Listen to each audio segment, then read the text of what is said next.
Good morning, I hope everyone's well today. Thank you for watching, it is appreciated as always. Nobody in the British state has their hands clean regarding this Egyptian dissident that's been granted British citizenship. And when I say nobody in the British state, I am referring to the Uni Party, the duopoly between the Tories and the Labour Party. And if I want to be kind, I can throw in the Lib Dems as well. The citizenship of Alaa Abd El-Fattah was actually granted under Priti Patel and Boris Johnson back in 2021. So the Tories can come out and they can say things like, "We demand he's deported." They granted him citizenship. They didn't intervene. They ran with the managerial state that was set up under Tony Blair, and they did nothing to change it. They ran with it. They didn't abolish the Supreme Court. They didn't abolish devolution. They didn't abolish Ofcom.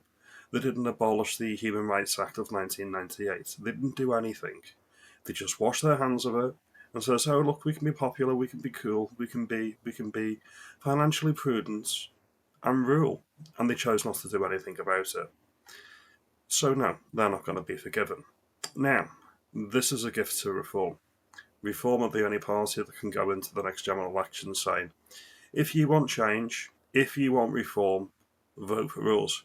We are not the Tories, we are not Labour. We didn't cause this to happen. We can make it change. And just to be clear, this guy, this dissident, this no-mark, this scumbag from Egypt, who is not British, he's just the one that we know about. He's a high-profile case. If you think he's an outlier and this isn't happening on a weekly or daily basis, you're mistaken. You're wrong. That's just my opinion. Your mileage may vary. Now into the story. Let's just bring it up now.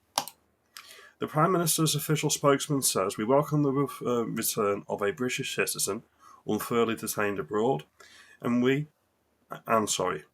would in all cases, as we have done so in the past." He added that the government has condemned the nature of the historic tweets, and we consider them to be abhorrent.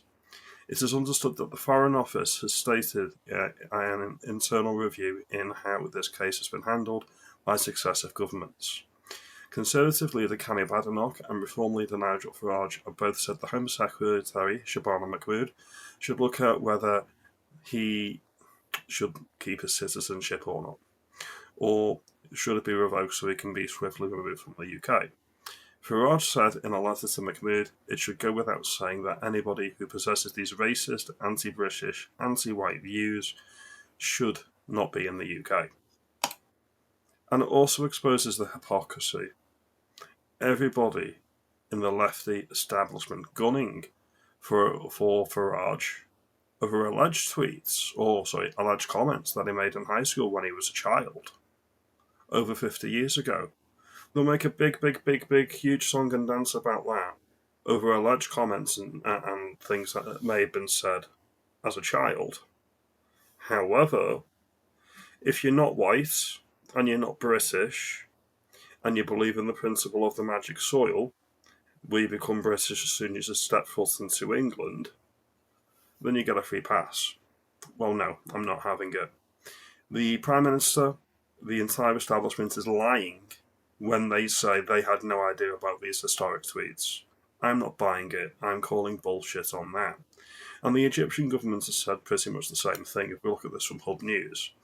It's been revealed by the Egyptian government that Keir Starmer knew everything about this case, about El-Fattah and his vile tweets. Keir Starmer yesterday denied that he had any knowledge of the tweets. However, the Egyptian government says Starmer was briefed on every single detail. This is the issue with the managerial state. It's never your problem, even if you're the Prime Minister, the highest elected official in the land. It's never your issue. You need to maintain plausible deniability. It's never your problem, it's never your issue. The buck never stops at one particular person. You can always point over there and say somebody else's fault. There is no accountability. Then you see this video that was put out today. This was by Ben Habib from Advance UK, formerly of Reform UK. He put out this. "I bet the Egyptian government can't believe its luck. A British Prime Minister, Keir Starmer, prepared to lie in order to take off their hands the animal that is Alaa Abd El-Fattah.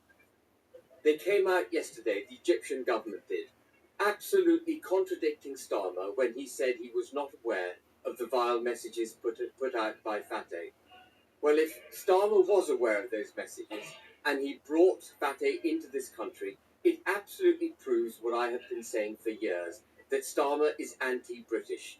He took in someone from Egypt who was safely incarcerated in Egypt, pressed the Egyptian government to have him released, and then took him into the United Kingdom, brought an anti-British, anti-white, anti-Semitic, racist, violent-minded individual into our country, putting us at risk. For what benefit? Absolutely none. The only beneficiary here is Egypt. Starmer must go. So that is from Ben Habib, who I personally quite like. And then we get on to what Keir Starmer said a few years ago when he was in opposition. I think this was when Rishi Sunak was Prime Minister. Start by raising the case of Alaa Abd El-Fattah. As the Prime Minister knows and has said, he's a British citizen, jailed for the crime of posting on social media and being imprisoned in Egypt for... Imagine that, being jailed for tweeting. Imagine that for posting on social media. Imagine being jailed for something you posted online. The irony is lost on these fuckers. Most of the last 9 years. He's been on hunger strike for the last 6 months. Now, the Prime Minister just said that he raised it with President Sisi. Can he tell us what progress he made in securing Alaa's release? So there you've got it. The now Prime Minister, when he was in opposition, saying that he's in prison for social media posts.